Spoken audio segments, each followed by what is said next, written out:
يا عم ايمن، احنا عايزين اجهزه اقتصاديه على قد الايد وتشغل معانا برمجه وتشغل معانا العاب ونركب عليها كروت شاشه، وكمان تكون حاجه كويسه ما تاثرش معانا وما تعديش ال 5000 جنيه. ودي معادله صعبه بنحاول نحققها لكل عملائنا في كل المحافظات، وعرض ما بيتكررش كتير. انا ايمن عزب ودي قناه AI Store Computer Service. بسم الله والصلاة والسلام على رسول الله. لو أول مرة تشوفنا فاحنا بنقدم أقوى محتوى عن بيع الأجهزة الاستيراد، وبنساعد العميل في إنه يختار الجهاز الأنسب لكل احتياجاته. ما تنساش تشترك في القناة وتعمل لايك وتفعل زر الجرس عشان ما يفوتكش كل العروض الجديدة. وفي البداية كده حابين نشكر 5000 أخ وأخت موجودين دلوقتي على القناة، وبدعمكم لينا يا جماعه هو اللي بيخلينا نستمر. وعرض النهارده ده يا جماعه الطلب كتير جدا مننا في الكومنتات، سواء على الواتس سواء على الفيس سواء على اليوتيوب. الجهاز ده جاي لحضراتكم تلبيه لنداء حضراتكم بان انتوا عايزين الجهاز ده، وهو فعلا من اقوى الاجهزه الاقتصاديه القويه اللي بتدينا اداء وبتدينا قيمه مقابل سعر كبير جدا. وجهاز النهارده بيدينا اداء محترم جدا سواء في الاستخدام العادي او في الجيمز او في البرمجه، والباور سبلاي بتاعه عالي يستحمل كروت عاليه، وهو ده هدف قبل ما يكون هدف العميل نفسه. طب معناه ايه الكلام ده؟ الكلام ده معناه ان في زي الجهاز ده بنفس مواصفاته ولكن اقل في السعر، وكمان بالفعل بيبقى اقل في الامكانيات. بمعنى ايه؟ ان في زي الجهاز ده اسمه HP Z230 تاور ورك ستيشن. حلو كده؟ حلو قوي الكلام ده. في زيه في السوق هتلاقي 600 جي 1 او 800 جي 1. الجهاز ده او الجهازين دول بيبقوا i5 او i7 جيل رابع برضه، ولكن هنا في اختلاف ما بين الزد 230 وما بين ال 600 او ال 800 الجي 1. ايه الاختلاف يا جماعه؟ ان اولا الباور سبلاي بتاع ال 600 او ال 800 الجي 1 بيبقى 320 واط، مش هيساعدني ان انا اركب كارت شاشه عالي. دي الحاجه الاولانيه. الحاجه الثانيه ان البورده بتاعته بتبقى بي سي عاديه مش ورك ستيشن. طب نيجي الناحيه الثانيه للجهاز النهارده اللي احنا بنعرضه HP Z230 تاور ورك ستيشن. وخد بالك من كلمه ورك ستيشن دي، لازم تاخد بالك منها. ان ورك ستيشن معناها اصلا ان الجهاز ده بيبقى هارد وورك، يعني رقم واحد البورده بتاعته تستحمل معانا استخدام عالي جدا جدا، حتى لو هتشغله 24 ساعه طول اليوم. يعني طول اليوم سايب الجهاز شغال يشتغل معاك مفيش اي مشكله.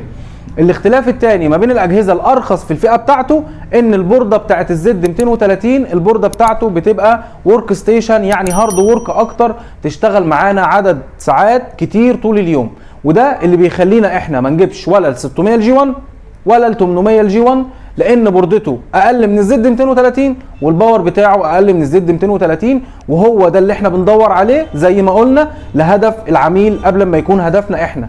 احنا ممكن نجيب ال 600 وال 800 الجي 1 وهنبيعهم وربنا هيرزقنا وكل حاجه، ولكن احنا بننقي الشغل اللي احنا بنشتغل فيه عشان حضرتك تاخد جهاز من ورانا، حضرتك اول واحد تستخدمه في مصر وفي نفس الوقت تنساه للنهايه. حضرتك بتحط الجهاز في مكانه ما بيقولش اي حاجه تاني. عاوز تزود كروت بتزود، عاوز تزود رامات بتزود، عاوز تزود هاردات بتزود، وهو ده هدفنا قبل ما يكون هدف العميل، وهي دي المصداقيه اللي موجوده عندنا. ونروح لجهاز النهارده اللي احنا عاملين عليه العرض بتاع النهارده، والعرض ده موجود لغايه اخر الشهر او موجود لغايه نفاذ الكميه. الكميه ما شاء الله في 50 قطعه منه ان شاء الله بامر الله. الحاجه عندنا يا جماعه من الضغط اللي احنا عليه ما شاء الله ما بتقعدش ما شاء الله يعني. طيب جهاز النهارده هو HP Z230 تاور ورك ستيشن، عليه بروسيسور كور i7 من الجيل الرابع، رقمه 4770 3.4 جيجا هرتز، والماكس تيربو بتاعه بيوصل لغايه 3.9. يعني ما شاء الله مدينا جيجا هرتز كويس ومدينا ماكس تيربو كويس. يعني البروسيسور هيبقى السرعه او التردد بتاعه كويسين جدا جدا معانا. 3.4 جيجا هرتز، ماكس تيربو 3.9. طب كام كور؟ 4 كور. طب كام ثريد؟ 8 ثريد. طب كام ميجا كاش؟ 8 ميجا كاش. يعني الجهاز ده هيشتغل معاك سواء في جرافيك من متوسط لعالي شويه، وهيشتغل معانا جيمز من متوسط لعالي جدا. بس الاساس ان احنا نحط للجهاز ده كارت شاشه محترم.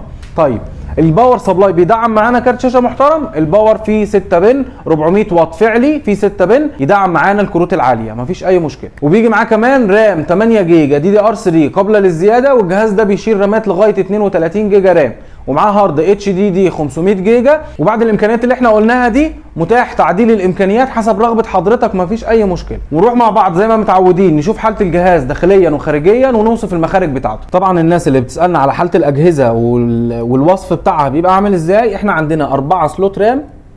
الاربعه دول ممكن يركب فيهم 32 جيجا رام، ولكن الجهاز جاي بقطعتين 4 نقدر نقفل الاربع اربعات دول يبقوا 16 جيجا رام معانا. عندنا اماكن لثلاث هاردات بيجي مع الجهاز هنا اهو زي ما حضراتكم شايفين. زي ما حضراتكم شايفين الثلاث هاردات، في مكان للهارد الاس اس دي ومكانين للاتش دي دي، ونقدر نوصل هاردين تاني اتش دي دي هنا اهو. يعني نقدر نربط المسامير هنا، حتى الجهاز بيجي بمساميره زي ما حضراتكم شايفين. عندنا ايه تاني؟ عندنا 2 بي سي اي اكسبريس جوه في البورده. طبعا الجهاز بيجي بفان هنا اهو، وبيجي بالفان اللي موجوده على البروسيسور. الباور سبلاي بيكون جاي بمدخل ال6 بن اللي هو دوت بيركب فيه كروت الشاشه الحديثه.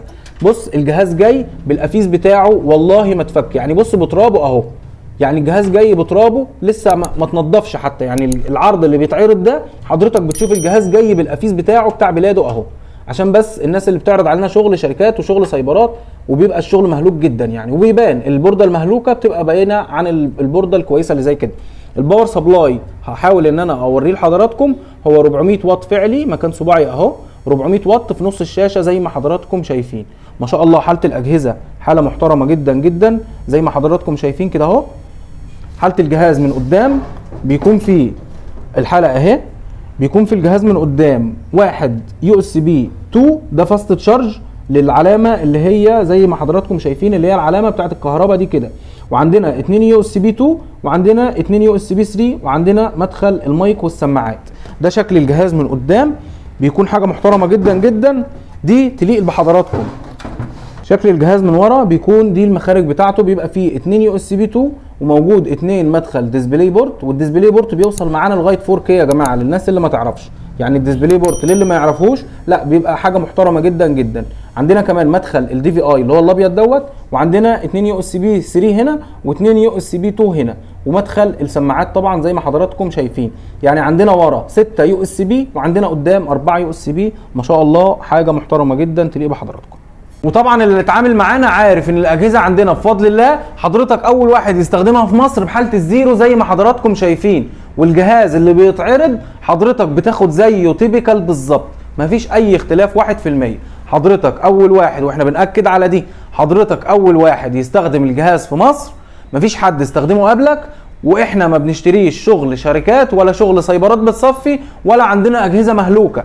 عشان بس في تليفونات بتجيلنا في فيديوهات كتير بقول الكلام ده، يا جماعه بعد اذنكم انت عندك سايبر بيصفي الله يصلح حالك ما تتصلش بينا، احنا ما بنشتريش شغل شغال في سايبرات ولا شغل شغال في شركات. ولو الناس تاهت مننا لغايه هنا ما تنساش تشترك في القناه وتعمل لايك وتفعل زر الجرس عشان ما يفوتكش كل العروض الجديده.